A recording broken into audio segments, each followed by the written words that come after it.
Hello everyone, Pantoufleee here today for a new review concerning the T110E5. So, it's the tier 10 American heavy tank, and since Wargaming decided to remove the cupola of the tank, it's quite an interesting tank. I think it's in one of my top 5 heavies to get in your garage at tier 10. So, what are the pros and the cons concerning this tank? So, you have a great armor, especially on the turret, because even if you still have a small kind of cupola, it's quite hard to penetrate it without gold, so it's gonna be very useful. So I would say you have a great armor, especially on the turret. You have a really cool gun because you have a nice penetration, you have a nice dispersion, and also an extremely good gun depression. And I would say maybe the only, even the mobility is quite good, but for the cons, I would say the tank side armor is really weak, and also the fact that as your ammo rack is located in the front, it's quite easy to eat your ammos.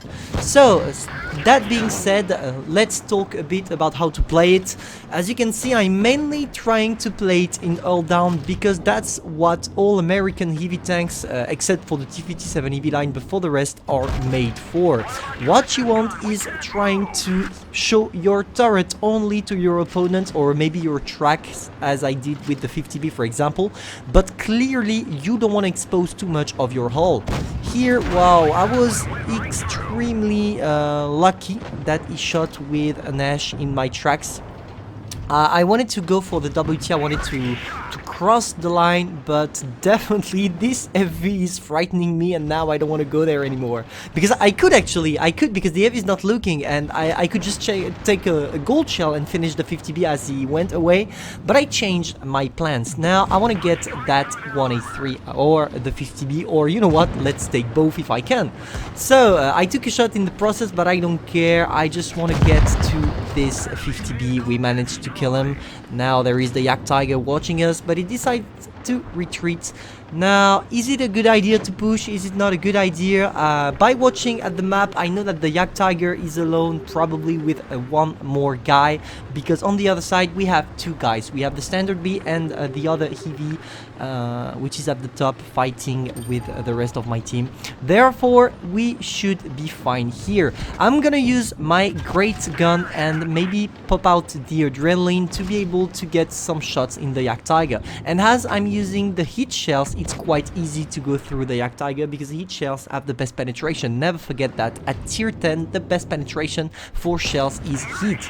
So we can go on the cheeks of this Yak Tiger, and it can't really do anything because I told you, when you're in all down with this tank, nobody's gonna penetrate you because it's impossible to go through your gun mantlet. Can we maybe have a sneaky shot on the rest of the tank? For the moment I'm fully loading with heat, but now as I can see his lower part of the hull, maybe I'm gonna try to get a simple shot with regular shells. Because as you can see, we were in a 4 versus 4 situation, now a 3 versus 4, but I still think we have the advantage because we have better tanks. We have an E5 which is quite strong and quite I don't know if that's the right word, but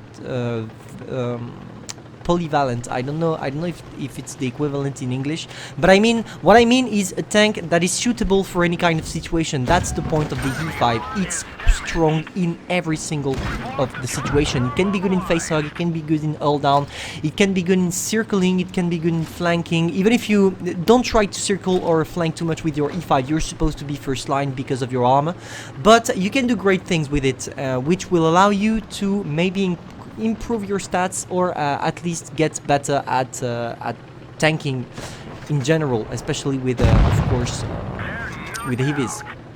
So now I just push straight in because I know I'm the most armored of my team. Therefore, I'm the one who needs to take shots. We take the shot from the IS-8, and as you can see, he shot in my tracks.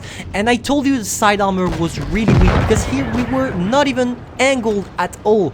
No, we were angled a lot, sorry, and he still penetrated in the tracks. But we don't care, we finish him off, and it allows us to win the game with an ace tanker. So, concerning the E5, it's a great tank. I would definitely recommend you to grind it after you reach the IS-7 for your first heavy tank, and maybe after go for the E100. But anyway, we're not here to talk about this. I hope you enjoyed the review. Don't forget that you're not here to be better, but to be the best. Pantoufleee, over.